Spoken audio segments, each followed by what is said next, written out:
दौलतमंगल किल्ल्याचा मुख्य दरवाजा आहे हा।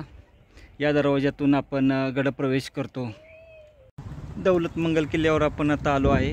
समोरच्या बाजूस पाहिलं तर आपणाला लेणी आणि पाण्याची टाकी आहेत, ती आपण पाहणार आहे। तसेच भुलेश्वर महादेवाचे मंदिर आहे, ते सुद्धा पाहणार आहे।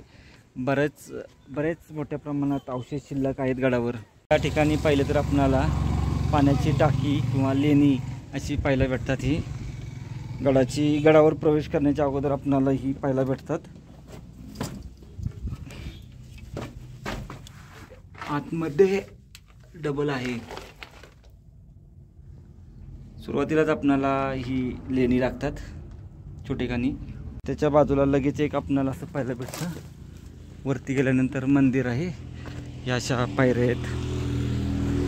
या पायऱ्याने वर गेलो आपण की मंदिरामध्ये पोहोचून जातो। अशा प्राचीन वास्तू, समाधी वगैरे आहे।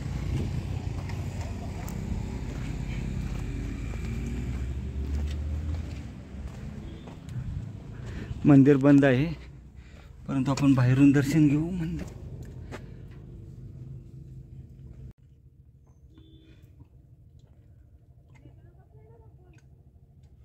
हे मंदिर पाहिलं बुरुज आहे की आपण लगेच या अशा बुरुजावर, ही पहा बुरुज, अप्रतिम बुरुज आहे। इथं त्या ठिकाणी पोचून जातो। ही तटबंदी आहे आणि आता या वरच्या बाजूच्या बुरुजावर जाऊ आपण। या बुरुजावरून बऱ्याच लांबवरचा परिसर आपणाला एका नजरेच्या टप्प्यात पाहायला भेटतो।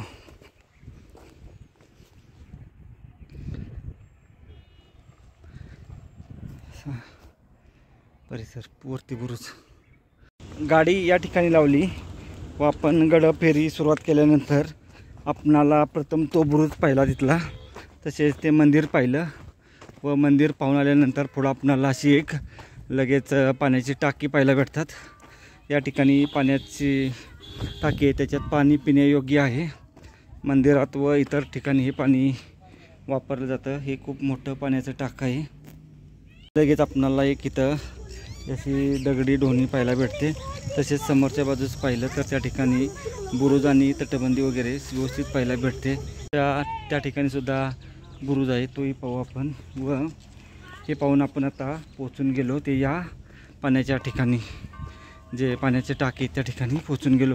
वर महादेवाची पिंड आहे व या पाण्याच्या टाक्यापाशी जाताना आपणाला पाहू शकतो महादेवाची पिंड वगैरे समोर आहे। आणि हे पाण्याचं टाकं खूप मोठं पाण्याचं टाकं आहे आणि मासं खूप मोठ्या प्रमाणात आहे तिथं या ठिकाणी। हे पाण्याचं टाकं खूप मोठं आहे। आतमध्ये बरंच मोठं हे खोल आहे पाण्याचं टाकं। या ठिकाणी एक आपल्याला महादेवाची पिंड वगैरे पाहायला भेटते। तसेच हनुमानरायाचं शिल्प आहे आणि या ठिकाणी एक असे एकदम हे वास्तू। पाण्याच्या टाक्यामध्ये आल्यानंतर ही पाण्याचं टाकी खूपच मोठे पाण्याचं टाकी। वरच्या बाजूस चौतारा पाहायला भेटतो असा। तसेच एक महादेवाची पिंड आहे इथं। हा असा परिसर, ही लेणं, पाण्याचे टाकं। तसेच या ठिकाणी गडाचा जो मुख्य दरवाजा आहे तो पाहायला भेटतो, तो सुद्धा पाहू। वरील बाजूस तटबंदी आहे। मुख्य दरवाजा पाहून आपण बाकीचे अवशेष पाहायला जाऊ। हा आहे गडाचा या बाजूचा मुख्य दरवाजा।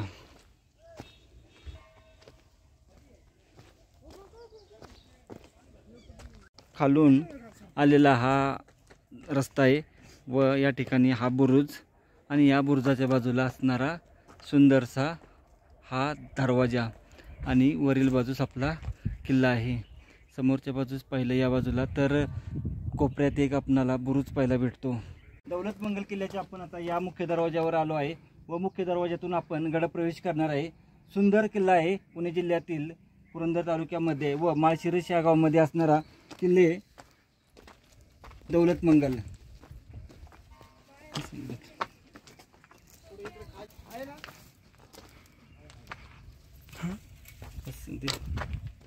पहारेकर यांची देवळी इथं आहे व या दरवाजाचे अवशेष पाहिले. हा प्राचीन मार्ग आहे. तसेच बाजूला नवीन मार्गसुद्धा केला आहे आणि वरील बाजूस तटबंदी आहे थोडीशी. ह्या अशा नवीन काळातील पायऱ्या बनवल्या आहेत, परंतु प्राचीन काळीसुद्धा व्यवस्थित इथं पायऱ्या वगैरे असणार. आणि आता मुख्य किल्ल्यामध्ये जाऊ. तसेच महादरवाजा आहे. हा मुख्य दरवाजा. आपण मुख्य दरवाजातून आल्यानंतर लगेच वरच्या बाजूस दुसरा दरवाजा आहे आणि त्या ठिकाणी साधू वगैरे राहतात. बाजूला बुरुज वगैरे पाहायला भेटत आहे आपल्याला. आणि वरच्या बाजूस ह्या अशा तटबंदीची बाजू, तसेच बाजूला आपणाला हा असा एक पायरी मार्ग. दौलत मंगल किल्ला माझ्या पाठीमागं पाहू शकतो. हा असा या ठिकाणी भव्य दिव्य प्रवेशद्वार आहे. याचे दुसरे प्रवेशद्वार आहे. इथून आपण वर जाणार आहे त्या गडावर. पहिल्या दरवाजातून वर आल्यानंतर आपणाला दौलत मंगल किल्ल्याचे हे भव्य दिव्य दुसरे प्रवेशद्वार पाहायला भेटत आहे. या प्रवेशद्वारातून आपण आता गडावर प्रवेश करणार आहे. महादरवाजातून थोडं पुढे आल्यानंतर लगेच डाव्या हाताला मोठीशी अशी ही गुहा लेणी पाहायला भेटत आहे. खूप मोठी आहे ही. आत काय जात नाही आपण, परंतु बाहेरून जर पाहिलं तर याचा पसारा खूप मोठा पाहायला भेटतो. आत वटवागळीत हे मंदिर आहे बुलेश्वराचे. व आपण आता गडाच्या अंतिम भागात जो बुरुज आहे तो पाहायला जाऊ. तसेच तटबंदीचे अवशेषसुद्धा आपल्याला जागोजागी पाहण्यात भेटतील, ते पाहू. आणि शेवट आपण मंदिरात जाऊन दर्शन घेऊ. बुलेश्वराचे मंदिर आहे, अतिशय प्राचीन मंदिर आहे. व या मंदिरातील जर कलाकुसर पाहिली तर अप्रतिम आहे. शेवटच्या बुरुजावर जाऊ प्रथम.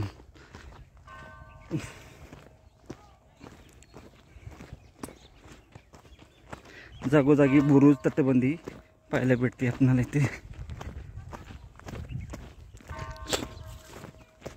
या ठिकाणी एक बुरुज दिसतोय.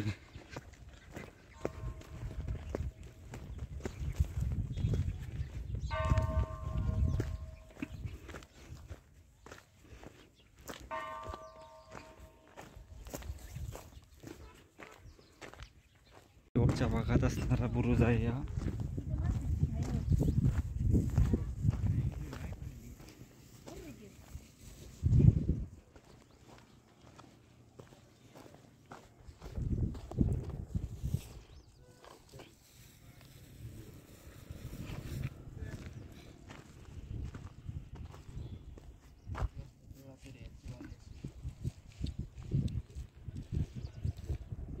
या अशा तटबंदीवरून आपण पूर्ण गडाला फेरी मारू. एक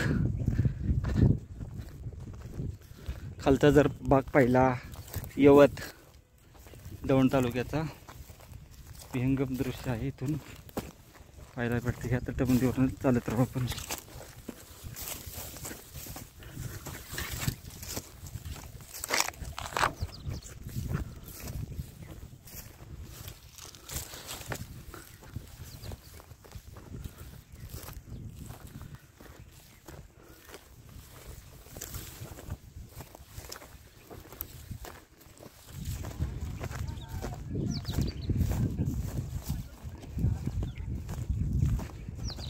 पूर्ण तटबंदी आहे. खालून सुद्धा बरेच भाविक या बाजूने येत असतात. श्रावणी सोमवारमध्ये खूप मोठ्या प्रमाणात इथे गर्दी असते भाविकांची.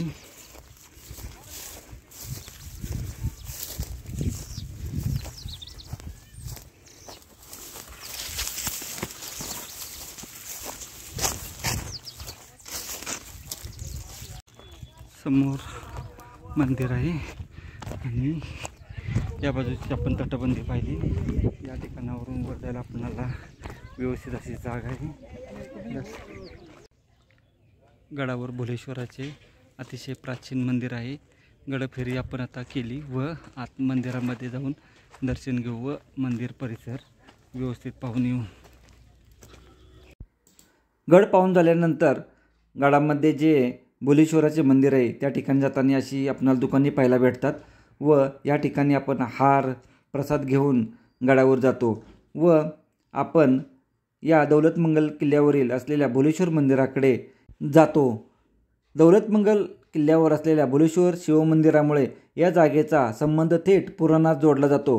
पुराणातील एका कथेनुसार पार्वताने येथे नृत्य करून महादेवाला बोलवले म्हणून या ठिकाणास भोलेश्वर हे नाव पडले व येथे त्यांचा विवाह होऊन कैलास पर्वतावर गेले।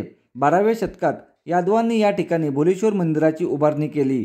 शिवपूर्व काळात फलटणचा फतेमंगल, शिरवळचा सुभानमंगल आणि भोलेश्वरचा दौलतमंगल या गडीकोटांचा उल्लेख येतो। 16व्या शतकात शहाजीराजांचे सासरे लखोजी जाधव व त्यांच्या पुत्रांच्या हत्येनंतर शहाजीराजांनी निजामशाही सोडली व स्वतंत्र राज्य स्थापनेच्या विचाराने वडिलोपार्जित जागीरदारी असलेले पुणे व आजूबाजूचा प्रदेश ताब्यात घेतला। यावर आदिलशहाने रायराव नावाच्या सरदाराला मोठी फौज घेऊन पुण्यावर पाठवले व पुणे उद्ध्वस्त केले। मुरार जगदेव हे आदिलशाहीच्या दरबारातील एक बडे सरदार होते। त्यांच्या आणि शहाजी महाराजांचे चांगले संबंध होते। आदिलशाही फौजांनी पुण्याची वाताहात केल्यावर मुरार जगदेवांनी 1629 मध्ये पुण्यापासून जवळ असलेल्या भोलेश्वर मंदिराच्या टेकडीवर तटबंदी बुरुज बांधून किल्ल्याची बांधणी केली व पुणे प्रांताचा लष्कर आणि मुलकी कारभार येथे हलवला। भोलेश्वर मंदिराच्या दक्षिणेला असलेल्या मंगळाई देवीच्या ठाण्यामुळे या किल्ल्याचा दौलतमंगल नाव पडले। मुरार जगदेवांची 1635 मध्ये हत्या होईपर्यंत पुणे प्रांताचा कारभार दौलतमंगल किल्ल्यावरून पाहिला जात होता। आता आपण मंदिराच्या या मुख्य भागात आलो आहे। समोरील आपण नक्षीकाम पाहिले तर सुंदर आणि अप्रतिम असे नक्षीकाम या किल्ल्यावरील मंदिरामध्ये पाहायला भेटते व या मूर्तींची तोडफोड केलेली आपणाला सहज पाहायला भेटते, परंतु या मंदिराचे सौंदर्य आपणाला पाहतच राहावे असे आहे। भोलेश्वर मंदिर हे महादेवाचे एक प्राचीन हिंदू मंदिर आहे। पुण्यापासून 45 किलोमीटर अंतरावर महाराष्ट्रातील यवतपासून सोलापूर पुणे महामार्गापासून 10 किलोमीटर अंतरावर आहे। मंदिर एका टेकडीवर आहे आणि किल्ल्यामध्ये आहे। 8व्या शतकात बांधले गेले। भिंतीवर शास्त्रीय नक्षीकाम आहे।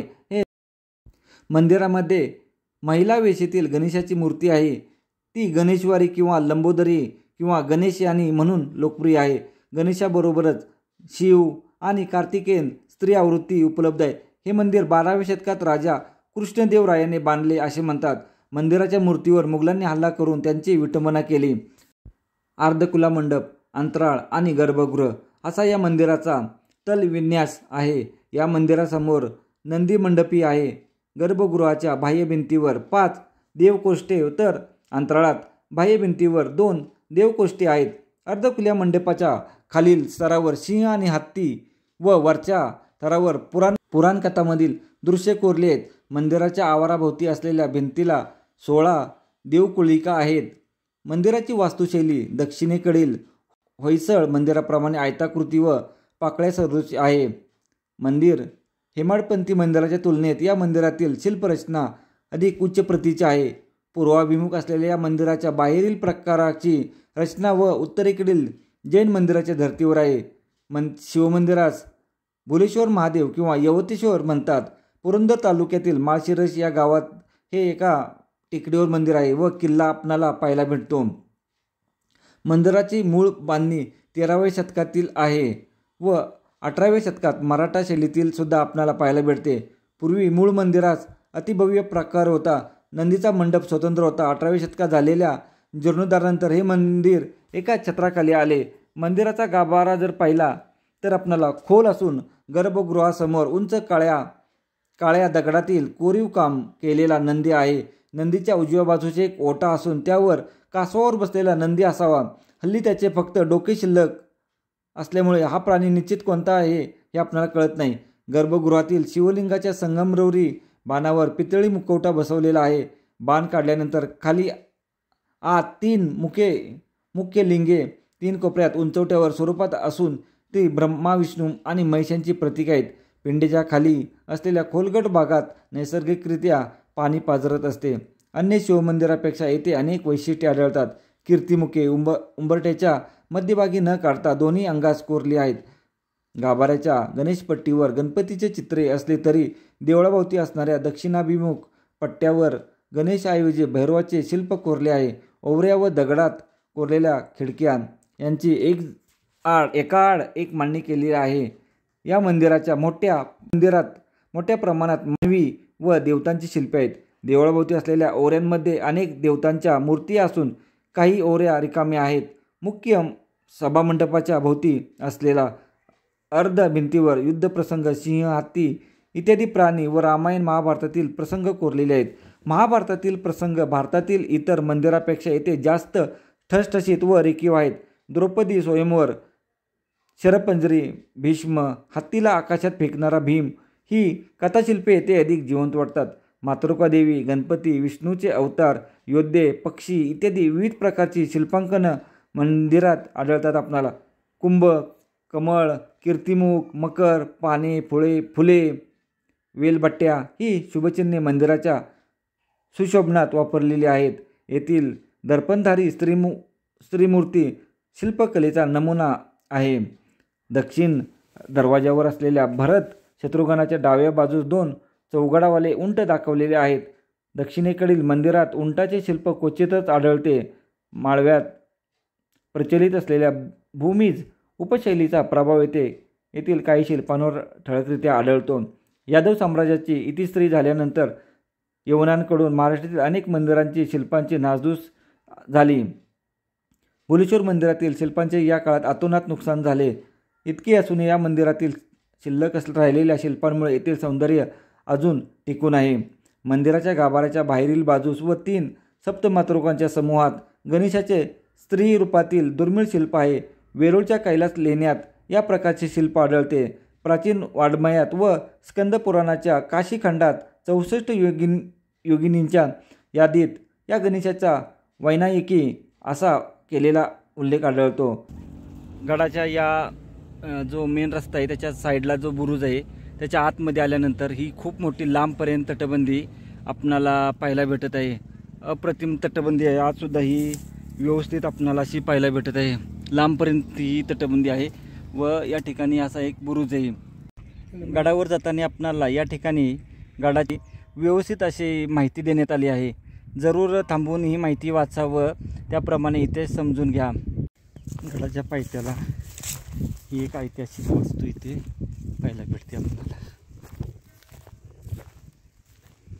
असे भरपूर प्रमाणात वस्तू इथे पाहायला भेटतात. वगैरेमध्ये वाड्यांचे जोते चौतरे भरपूर प्रमाणात पाहायला भेटतात.